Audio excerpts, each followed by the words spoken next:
असं आहे की एक वक्तव्य त्या ठिकाणी आमच्या पक्षाचे ज्येष्ठ नेते आणि माजी मंत्री आदरणीय जितेंद्र आव्हाड साहेबांच्या माध्यमातून त्यांनी त्यांच्या वक्तव्यातून बाहेर घेतलं की वक्तव्य असं होतं की त्या ठिकाणी प्रभू श्रीराम हे शिकार करायचे होते आणि ते मांसाहारी होते, ते मांसाहार करायचे.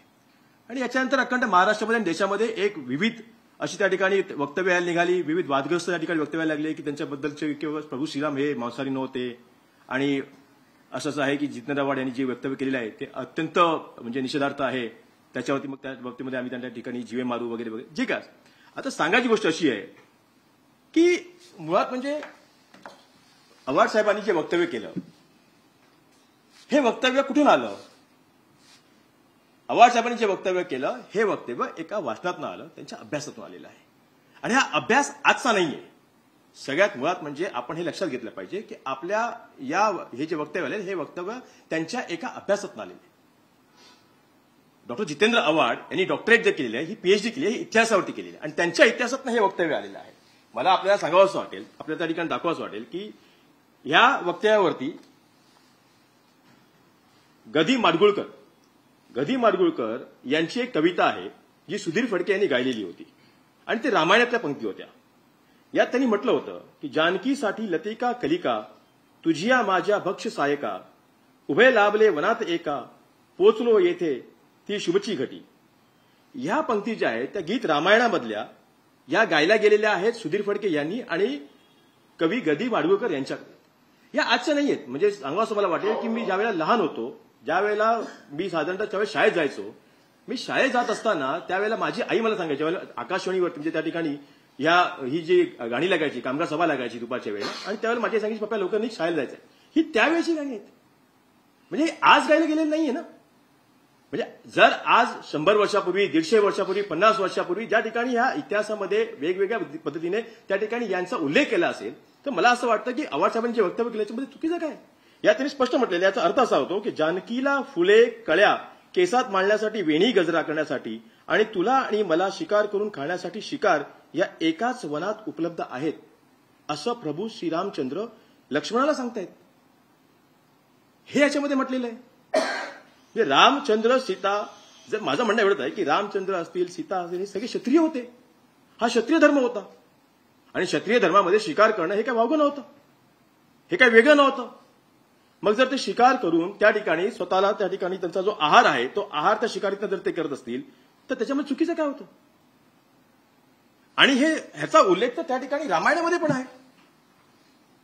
वाल्मिकी महाराजांनी म्हणजे वाल्मिकींनी जे रामायण लिहिलेलं आहे त्या रामायणाचा उल्लेख म्हणजे मला तर स्पष्ट असं वाटतं की याच्यामध्ये हा उल्लेख झालेला आहे. या रामायणाचा हा उल्लेख आहे ज्याच्यामध्ये आयआयटी कानपूर, म्हणजे मला ह्या गोष्टी सांगायचं आवर्जून सांगायचं वाटतं आपल्या कॅमेरासमोर की आयआयटी कानपूरच्या विद्यार्थ्यांनी हा संदर्भ, हे आपण पाहू शकता डॉक्युमेंट माझ्या हातामध्ये, हा संदर्भ आयआयटी कानपूरच्या विद्यार्थ्यांनी आदरणीय डॉक्टर जितेंद्र आव्हाड साहेबांना काल पाठवला त्यांच्याकडनं मेलद्वारे. आणि त्याच्यात हे स्पष्ट केलेलं म्हणजे त्यांनी हा रिसर्च करून अभ्यास करून त्यात हे स्पष्ट म्हटलेलं आहे. याच्यामध्ये 52वा स्वर्ग त्यातला 102 नंबरचा हा श्लोक आहे. त्याच्यामध्ये हे नमूद केलेलं आहे की they partook the meat and reach a tree by evening where they rested for the night. म्हणजे दिवसभरामध्ये त्यांनी जेवण केल्यानंतर त्या ठिकाणी निवासाला गेले, त्या ठिकाणी रात्रीच्या निवासाला गेले. पण त्याच्यामध्ये म्हटलेलं आहे की मीठ, म्हणजे याचा अर्थ हे या जर म्हणजे वाल्मिकी महाराज म्हणजे वाल्याचा वाल्मिकी झाला म्हणजे वाल्याने लिहिलेलं वाल्मिकी झाले आणि त्या वाल्मिकींनी लिहिलेलं रामायण. म्हणजे आता असं आहे की रामायण हे तुळशीदास यांनी पण लिहिलेलं आहे, वाल्मिकींनी पण लिहिलेलं आहे आणि त्या ठिकाणी साधारणतः मला असं वाटतं की 300 असे वेगवेगळे त्या ठिकाणी अनेक अशा विद्वानांनी त्या ठिकाणी रामायण लिहिलेलं आहे. त्यापैकी वाल्मिकींनी लिहिलेलं रामायण. मग जर वाल्मिकींनी लिहिलेल्या रामायणामधला हा संदर्भ हा मी सांगत नाहीये किंवा हे आव्हाड साहेब सांगत नाहीये, हा इतके 1000 वर्षापूर्वी लिहिलेल्या वाल्मिकी महाराजांनी लिहिलेला रामायणाचा संदर्भ जर असेल आणि हा संदर्भ तुम्हाला मान्य नाही म्हणजे तुम्हाला तुमच्या मनात तुमच्या कल्पनेतला राम दाखवायचा आहे. रामाचं चित्र तुमच्याकडे होतं का? मला विचारावंसं वाटतं की ह्या भारतीय जनता पक्षाच्या लोकांना किंवा जे काय आज हे आंदोलन करतायत, जे काय त्या ठिकाणी नारे लावतायत पूर्ण महाराष्ट्रामध्ये देशामध्ये, जे काय त्या ठिकाणी राम मंदिर बांधतायत, म्हणजे तुमच्याकडे रामाचं चित्र होतं का? साधारणतः 150 वर्षापूर्वी मला असं वाटतं की राजा रवी वर्मा यांनी ते चित्र काढलं आणि ते चित्र त्या ठिकाणी प्रदर्शित झालं. याच्या अगोदर एखादं तरी चित्र, एखादी तरी मूर्ती या देशामध्ये रामाची होती का? नाही होती. आज ज्या मंदिरामध्ये तुम्ही राम बसवताय, ज्या मंदिरामध्ये तुम्हाला राम बसवण्याची घाई आहे, ते मंदिरही पूर्ण झालेलं नाहीये. अर्धवट मंदिर तुम्ही राम बसवताय आणि कोणीच काय बोलायला तयार नाहीये. विषय असा आहे की जर तुम्हाला त्या ठिकाणी रामांनी शबरीची बोरं खाल्ली होती. शबरी कोण होत्या? रानावनामध्ये भटकणारे एक आदिवासी समाजातील लोक. रानावनामध्ये भटकणारी लोक ही आदिवासी होती. मग आदिवासी समाजातल्या असलेल्या त्या शबरी या माऊलीची बोरं जर रामाने खाल्ली, चाखली, अशा प्रकारे जर ही त्या ठिकाणी हा कल्पना आणि हा संदर्भ रामायणामध्ये आहे वाल्मिकींच्या, आणि तेच राम जर बहुजना, म्हणजे हा एक स्पष्ट दिसतो की जर एखाद्या बहुजनाचा आदिवासीच्या हातचं अन्न खातोय आपण, त्याच्या घरामध्ये शिरलेलं अन्न असेल, त्या हाताने अन्न खात असेल, काही असेल ते, तर तो बहुजनाचा राम झाला. आपल्या सर्व बहुजनाचा राम झाला. मग हा बहुजनाचा राम तुम्हाला मान्य नाही? आज ज्या ठिकाणी राम मंदिराचं, अयोध्येच्या राम मंदिराचं त्या ठिकाणी तुमच्याकडनं त्या ठिकाणी उद्घाटन होत आहे, रामाच्या त्या ठिकाणी प्रतिष्ठापना होते मूर्तीची, त्या ठिकाणी द्रौपदी मुर्मू ज्या या देशाच्या राष्ट्रपती आहेत, सर्वोच्च पदावरती आहेत, अशा महान व्यक्तीला आमंत्रित करायच्या ऐवजी त्यांनी इतरत्र देश विदेशात लोक आमंत्रित केलेले आहेत. मग तुम्हाला द्रौपदी मुर्मू ज्या आदिवासी आहेत, 7,000 8,000 त्या ठिकाणी बहुजनामध्ये त्या ठिकाणी मागासवर्गीय, ओबीसी, एससी एसटी, वनवासी, आदिवासी सगळे वेगवेगळे जाती घटकातील लोक असतील. आज त्या एवढ्या मोठ्या महामहिम राष्ट्रपतीला तुम्हाला बोलता येत नाहीये. याचा अर्थ काय झाला? हा तुमचा राम नाही. आणि जर आम्ही असं म्हटलं की राम मांसाहारी होते, राम मांस खात होते, तर याने रामाच्या त्या ठिकाणी कुठली विटंबना होत नाहीये, कुठे गालबोट लागत नाहीये. आम्ही रामाच्या बद्दल काय अपशब्द वापरलेले नाहीयेत.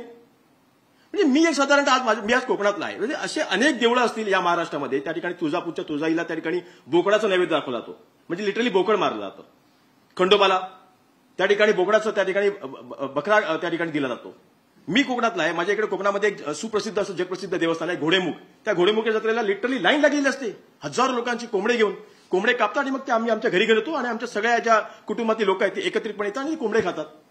मग जर देव देवता यांना कोंबडा चालतो, बकरा चालतो, म्हणजे जो ते जे करतात, मी जे खातो ते देवाला मान्य आहे असं जर देवाचं म्हणणं असतं, तर तुम्हाला वागं काय वाटतं? तुम्हाला काय फक्त डाळ भात वरण तूप खाणारच राम हवाय? म्हणजे तुम्हाला मांस खाणार राम चालणार नाही? तुम्हाला एका साच्यामध्ये दिसणार राम हवाय? म्हणजे एक राम ज्याने तुमची तयार केलेलं चित्र, एक कल्पित चित्र की असा एक राम दाखवला ज्याच्या हातामध्ये धनुष्य आहे, क्षत्रिय आहे, किंवा त्याच्या गळ्यामध्ये जानवं वगैरे घातलेलं आहे. म्हणजे मला जर उद्या वाटलं की मी एक आदिवासी आहे, मला वाटतं की एक भिल्लाच्या वेशामध्ये राम असेल, तो मी काढा, तो माझ्या मनामध्ये तो राम आहे. आव्हाडसाहेबांच्या मनामध्ये जो राम असेल तो त्यांनी कल्पित केला, चित्रित केला, व्यतीत केला. याच्यामुळे चुकीचं काय? या देशामध्ये 6,000 जाती आहेत. हो, प्रत्येकाच्या मनामध्ये वाटतं की मला हा राम बघावा असं वाटतो. मग त्या पद्धतीने प्रत्येकाने बघितलेला राम हा बहुजनांचा राम आहे, हा सगळ्यांना मान्य असला पाहिजे. तुम्ही जर एखादा राम त्या ठिकाणी दाखवण्याचा प्रयत्न करत असाल की हाच राम लोकांनी बघावा, तर ते आम्हाला मान्य नाही. मग तुम्ही आंदोलन करा, जीवे मारा. आणि ते डॉक्टर जितेंद्र आव्हाड आहे, ते कोणतरी परमहंस तिकडून ते सांगतायत, बोलतात की मैं उनका वध करूंगा. या देशाचे पंतप्रधान नरेंद्र मोदी आणि या राज्याचे मुख्यमंत्री हे बघून घेतात या लोकशाही देशामध्ये मैं वध करूंगा, आणि आम्ही काही बोलत नाहीये. परमहंसावरती तर गुन्हा दाखल व्हायला पाहिजे. योगी असतील, शास्त्री असतील, महाराज असतील, पंडित असतील, आचार्य असतील, जरी असले तरी वध करायचा आणि मर्डर करायचा, कोणाला मारायचा, हत्या करायचा अधिकार दिला नाहीये. आणि हे रामाला आणि स्वतःला हे रामाचे भक्त मानतात. या अशा बेगड, मी तर म्हणतो बेगड आणि बेगड्या अशा कथित भक्तांना माझा सल्ला आहे, माझा त्या ठिकाणी आव्हान आहे की डॉक्टर जितेंद्र आव्हाड यांनी केलेल्या स्टेटमेंटला मी एक ओबीसी, एक बहुजन आहे, मी समर्थन देतो. आणि माझ्यासोबत असलेले असंख्य महाराष्ट्रातले सगळे बहुजन याला समर्थन देतील. कारण की आम्हाला आमच्या मनातला राम हवाय. हो, तुम्ही दाखवणारा राम नकोय आम्हाला. आणि म्हणूनच आज फक्त गदी माडगुळकर यांची कविता पुढे आलेली आहे. मला असं वाटतं की असे अनेक दाखले इतिहासामध्ये देता येतील. त्या ठिकाणी अत्रे असतील, अत्रेंचं त्या प्रल्हाद केशव अत्रे असतील, त्यांचं त्या ठिकाणी भाषण आहे. याच्या अलीकडे मला असं वाटतं की त्या ठिकाणी नामदेव शास्त्री, मला वाटतं शास्त्री महाराज असतील, त्यांचं त्या ठिकाणी चांगलं त्या ठिकाणी कविता आहे. मला वाटतं की त्याच्यातून या तुम्हाला गोष्टी कळतील की राम कसे होते. आणि एक सांगतो तुम्हाला मी, आज या रामाच्या नावावरती राजकारण करणाऱ्यांनी, आज अयोध्येमध्ये त्या ठिकाणी रामाची प्रतिष्ठापना करणाऱ्यांनी हे सांगावं की कित्येक आचार्यांनी त्या ठिकाणी स्पष्टपणे त्या ठिकाणी या कार्यक्रमाला जाण्यापासून मनाई केलेली आहे. त्यांनी स्पष्ट म्हटलेलं आहे की हे फक्त निवडणुकीच्या तोंडावरती असलेला राम आहे, हा लोकांच्या मनातला राम नाहीये, हा बहुजनांच्या मनातला राम नाहीये. हा फक्त आणि फक्त भारतीय जनता पार्टीच्या तुमच्या चुनावच्या जुमल्यामधला राम आहे. त्यामुळे मी जे काही ट्विट केलेलं आहे याच्यातल्या काही जे काही प्रतिक्रिया असतील क्रिया असतील जे काय असेल पण मी एवढं स्पष्ट सांगतो की मला वाटतं तो रो आम्ही त्या ठिकाणी व्यतीत केलेला आहे. आणि म्हणूनच आमच्या या म्हणजे संपूर्ण म्हणजे महाराष्ट्रातल्या संपूर्ण बहुजनांच्या वतीने आम्हाला तर मी तर म्हणेन की मला तर याच्या पुढे जाऊन समजतो मी तर म्हणतो की मला जितेंद्रवाडामध्ये राम दिसतो ना. म्हणजे राम जर एखाद्या बहुजनाचा उद्धार करू शकतो तर त्यांच्यामध्ये मला राम दिसतो. कारण की आज अनेक अशा बहुजनांचा त्या ठिकाणी उद्धार त्यांच्या माध्यमातून होतो की ज्या त्यांच्या अडीअडचणीच्या वेळेला सांगायचा भाग असा आहे की तो राम असला पाहिजे जो एखाद्याचा उद्धार करेल, तो राम असला पाहिजे जो सर्वसामान्य समजून घेईल. अशा प्रकारचा राम आम्हाला मान्य आहे. आणि म्हणूनच गदी माडगुळकरांच्या या काव्यामधनं रामायणाचा जो काही दाखला आहे त्या ठिकाणी वाल्मिकी महाराजांनी दिलेला तो दाखल्यामधनं मी आपल्याला स्पष्ट केलेलं आहे की हा राम बहुजनांचा होता आणि राम हा बहुजनांचाच असेल. आम्हाला तुम्ही दाखवलेला राम मान्य नाही.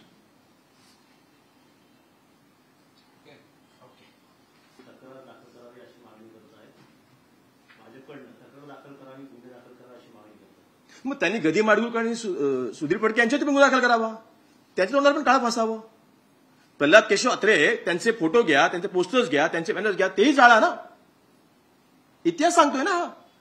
तुम्हाला वाल्याचा वाल्मिकी झाला हे तर मान्य आहे. वाल्या कोण होता? कोळी होता, आदिवासी होता, भटके विमुक्त मधला होता, बिलारी होता, शिकार करणारा होता. त्यांनी रामायण लिहिलं. तुम्हाला वाल्मिकी मान्य नाही? मग आता तुम्ही वाल्मिकीचे पुत्र झाला हे त्यांनीच लिहिलंय ना. हे रिसर्चमधूनच आलंय ना. IIT कानपूरच्या विद्यार्थ्यांनी हे रिसर्चमध्ये पाठवलंय ना. हे रामायणामध्ये लिहिलेलं आहे. आणि हे रामायण कोणाचं आहे? वाल्मिकीचं रामायण आहे. मग जे वाल्मिकीचं रामायण तुम्ही दाखवतात ते तुम्हाला मान्य नाही.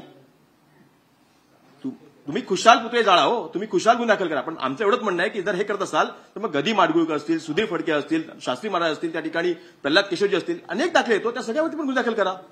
चित्रपट पण आलेला आहे, त्याचं देखील उदाहरण दिलेलं आहे. चित्रपटामध्ये पण एक उल्लेख केलेला आहे. माझं तेच म्हणणं आहे की शेवटी कसं आहे ना की चित्रपटाला पण त्या ठिकाणी काहीतरी दाखले घ्यावे लागतात. असं तर एखादा चित्रपट निघत नाही ना. मग त्या ठिकाणी त्या चित्रपटाचे दाखले घेतलेले आहेत. त्या माध्यमातून जर तुम्ही एक राम आम्ही जो लोकांच्या मनामध्ये आहे तो दाखवण्याचा प्रयत्न केला. सत्य जे आहे जे त्या ठिकाणी वास्तविकमध्ये त्या ठिकाणी मला एक सांगायचं वाटतं आपल्या माध्यमातून प्रॉब्लेम काय झालेला आहे की तुम्हाला बहुजन हा सुशिक्षित नको. डॉक्टर जितेंद्र आव्हाड यांनी PhD केली, त्यांनी अभ्यास केलेला आहे. अभ्यासाच्या माध्यमातून त्यांचा एक गाढा अभ्यास इतिहासावरती असल्याने त्यांनी त्या अभ्यासाच्या माध्यमातून वाचनाच्या माध्यमातून त्यांनी हे सगळं जे सत्य आहे ते लोकांसमोर आणण्याचा प्रयत्न केला. पण वारंवार गेले हजारो वर्षे, गेले किती शेकडो वर्षे तुम्हाला बहुजन हा सुशिक्षित नको होता. कारण तुम्हाला तुमचा दाखवलेला राम आम्हाला दाखवायचा होता. आम्ही कायम अडाणी राहावं, अशिक्षित राहावं आणि तुम्ही जे आम्हाला दाखवताय ना तेच आम्ही बघावं, त्याचीच पूजा आम्ही करावी. आम्ही मूर्ख आहोत काय हो? बहुजन आहोत, आम्हालाही शिकायचं आहे. आज शिकल्यावरती हे कळलं ना, मला सत्य समोर आलं ना की राम मांस खात होता करून. आतापर्यंत आम्ही हेच बघितलं ना, राम म्हणजे एक जनवेधारी आहे आणि ते हातामध्ये शस्त्र आणि आपलं ते काय तुमचे त्या झाडामधली कंदमुळं खातोय आणि काय आपलं ते डाळ भात पुरणपोळी खातोय. राम मांसाहारी पण होता हे आज आम्हाला कळलं. माझ्या कुटुंबालाही आज कळलं आणि आम्हाला त्याच्याबद्दल काही दुमत नाहीये, काही आम्हाला वाईट वाटत नाहीये. राम जर आम्हाला आजही राम तेवढाच प्रिय आहे, तेवढाच पूजनीय आहे. आजही आम्ही त्याच रामाची तेवढीच पूजा करणार, किंबहुना त्यापेक्षा जास्त करू. कारण की आता तो आमच्यातला वाटायला लागलाय. आता तो राम आम्हाला आमच्यातला वाटायला लागलाय. मांस खाणारे आम्ही, त्यामुळे आम्ही जे खातो ते आमचा देव खातो असं आम्हाला आता वाटायला लागलं. त्यामुळे आम्हाला राम अजून प्रिय वाटायला लागलेला आहे. आम्हाला आता याच्यामध्ये कुठेही त्यामध्ये शंका आहे. तुम्हाला कुठलेही गुन्हे दाखल करायचे असतील काय ते करा. लोकशाहीमध्ये हे अधिकार सगळ्यांना दिलेले आहेत, आम्हाला दिलेले आहेत, त्याच्याबद्दल दुमत नाहीये. मात्र राम हा बहुजनांचा आहे. आता इथून पुढे हेही सांगणार आम्ही की राम हा ओबीसी होता, ठीक आहे, आम्हाला ते मानायचं. याच्या अलीकडे पलीकडे इतर वादामध्ये मी पडणार नाही. पण राम हा बहुजनांचा होता हे आता या महाराष्ट्रातल्या तमाम आणि देशातल्या तमाम बहुजनांना मान्य आहे. खेद व्यक्त केले. मात्र आवडांच्या घराकडे भाजपले चालून येतात, आंदोलन करतात, तर काही आता आरती देखील करणार आहेत. 24 तासात गुन्हा सोडा हो सोडा. हे असलं आंदोलन वगैरे हे आम्ही खूप हे बघा तुम्हाला अधिकार दिलेत ना, करा ना हो. अहो हजारो आंदोलन करा हो. पण राम हा बहुजनांचा होता हे तुम्ही आता मान्य करा. राम हा मांस खात होता आता हे जगाला कळायला लागलेलं आहे. आता तुमच्या सोबतच इतरांनाही कळायला लागलेलं आहे की राम हा मांस खात होता. आता आवर्जून अभिमानाने ती लोक पुढे येतील ज्यांना हे कळायला लागलेलं आहे की राम हा आमच्यातला होता करून. त्यामुळे तुम्हाला आंदोलनं करायची आहेत, काय करायचं, धमक्या द्यायच्या द्यावं द्या. मला असं वाटतं की सरकार एकदम कफलत झालेलं आहे, पिंडोक झालेलं आहे. सरकारच्या समोर या सगळ्या गोष्टी घडतात, सरकारला दिसत नाहीये करून. त्यामुळे सरकारला नक्की कुठला राम बघायचा आहे याच्याबद्दल माझ्या मनात शंका आहे आणि प्रश्न निर्माण होतो. त्यामुळे ठीक आहे, तुम्हाला काय करायचं, आंदोलन करायचं काही करा. पण राम हा मांसाहारी होता. मी सन्माननीय माजी मंत्री जितेंद्र आव्हाड साहेबांनी केलेल्या वक्तव्याचं समर्थन करतो. माझ्यासोबतच माझे सगळे बहुजन, ओबीसी, एससी, एसटी, जे महाराष्ट्रातील माझे तमाम सर्व वर्ग आहेत, मी या तमाम वर्गाकडे आव्हान करून सांगणार आहे की हा राम मांसाहारी होता, हा राम आपला आहे. 24 तासात गुन्हा दाखल झाला नाही तर परांजपेंनी सांगितलं की आम्ही आरती करू पोलीस स्टेशनच्या बाहेर रामाची. परांजपे मांस मटण खातात का हो? जरा विचारून घ्या. मला म्हणजे शंका आहे, मला माहित नाही. जर तुमच्या माध्यमातून विचारून घ्या, मग आपण बोलू त्या परांजपेबद्दल.